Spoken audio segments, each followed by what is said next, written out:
So in CS2, movement is one of the absolute best things to master. Not only does it help you get to angles first, help you move around the map quicker, or even help you aim, but if you really master the way movement works in this game, it's just downright fun. So in this video today, I'm going to help you guys out so that you can absolutely master your movement, and maybe even help you guys rank up. But first things first, we're going to start off with building our foundation, and that means learning how to counter-strafe. No, it doesn't mean just smashing A and D and hoping it works. I'm going to show you guys how to actually practice and learn real counter-strafing. That way we have a good foundation for the rest of this video. So counter-strafing is going to be your absolute foundation for most movement things that you're trying to do in this game. There's a lot that makes it really, really useful. If you're able to do it well, it makes you really hard to hit as a target. But not only that, it allows you to be a lot more precise with your movements and overall just peak angles quicker. There's a lot of benefits to doing it, so in order to become a little bit better at it, there's a few things that I really think you should focus on. The first mistake I see people making a lot is, let's say we'll pick a point here, and say you want to move around and keep hitting this target here, like I'm doing right now. This is an example of how to counter-strafe. What I see a lot of people doing is they'll pick the same area, but instead of tapping the opposite key where they're moving, they'll just let their movement run out. And you can see if I try to shoot it at the same time, you're super inaccurate. And you do almost like a skating motion when it comes to a stop. I've even seen some people hit shift when they're moving, so they do something similar to this. And while that isn't as bad as just letting the key go, it's still not ideal. So number one key way to practice this is pick a spot on the wall, tap D, tap A. Just keep repeating this process, making sure you stay accurate. And the most important thing here is just trying to find your rhythm. Once you find that rhythm, it becomes a lot easier to practice, and once you really get it down, it'll be a lot easier to actually use in game. Or if you want a slightly different variation of this, what you can do is pick one spot here, tap D. Just keep going back and forth between the two. Just making sure to quite literally counter-strafe. You just want to hold D until you get to your spot, tap A, hold A, tap D. Just back and forth. You can kind of see on the overlay on the screen now how it's working for me. You can do the exact same thing without moving your mouse at all. So I'll show you what this kind of looks like in action when you're properly counter-strafing. Let's say we'll pick a target here. Instead of slowly peeking the corner, wide swinging, and just letting our movement stop us on its own, you're gonna pick your corner, counter-strafe. You can quickly peek angles, and you don't give the other team any sort of a shot to peek you because you're just doing it so quickly. So now that we have counter-strafing out of the way and we're able to move back and forth pretty precisely, next we're going to talk about how to actually hold angles, and how to make sure you're not just standing still ready to just be swung on. Basically, just the whole main goal is being able to play an angle and never sit still. You don't ever want to just be sitting here holding an angle. There's very few exceptions.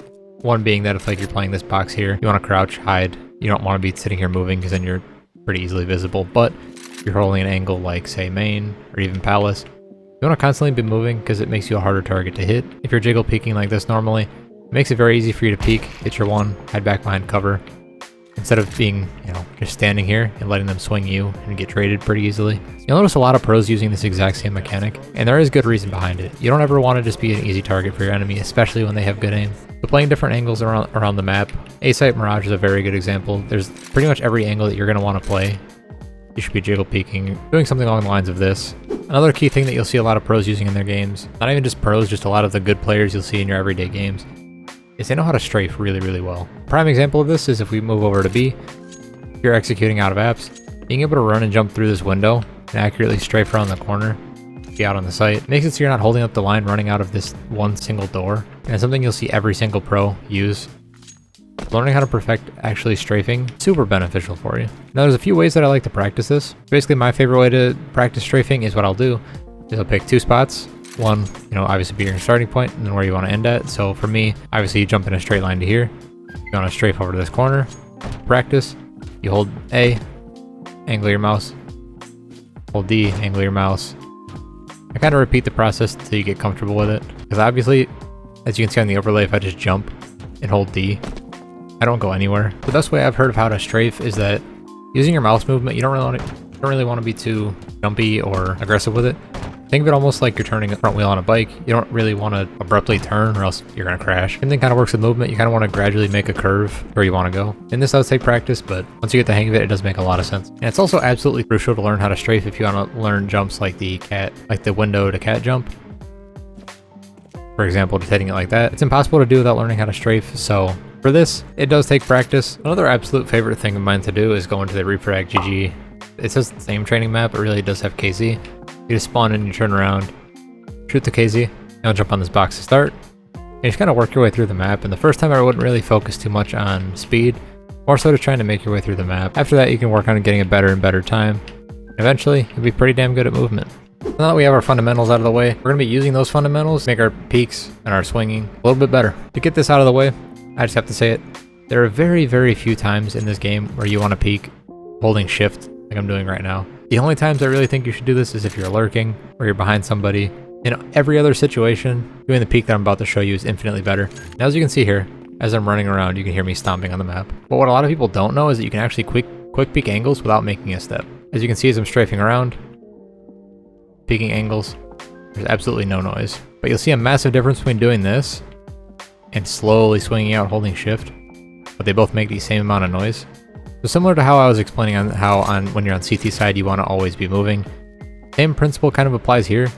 When you're swinging, you want to be moving as fast as possible, so you're actually using peeker's advantage. So if you're shift walking out and holding an angle, this guy looking here is going to have so much time to see your shoulder move out, then your chest, then you're actually peeking, you know? So if you're able to start walking up on the site here, you can start quick peeking without making noise. That becomes such a strong benefit to your game. So putting all these things together, kind of show what an example of entering out of sight using these techniques. This is one of my favorite things to do when I'm walking to apps is you quick peek here, quick peek here, quick peek here, all without making noise. So everybody that's playing in Get Right, even close to the arches, they won't know you're here. And say your team ends up wanting to speed up, so you have this cleared, then you can run, chuck a flash out the window, jump strafe out, clear back sight.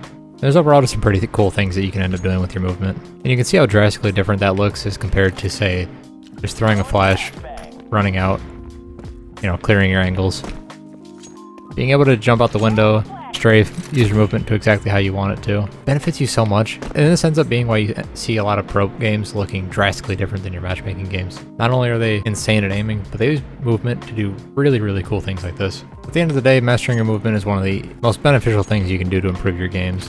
And by using the steps I laid out today, you will notice drastic differences without even touching your normal aim routine or anything else. Being able to move quickly around the map makes it so that there's so many more advantages you can give yourself. Yeah, as always, I hope you guys did enjoy this video. If you did, make sure to leave a like, comment, sub, all that great stuff down below. As always, hope you guys enjoyed, and we'll see you in the next one.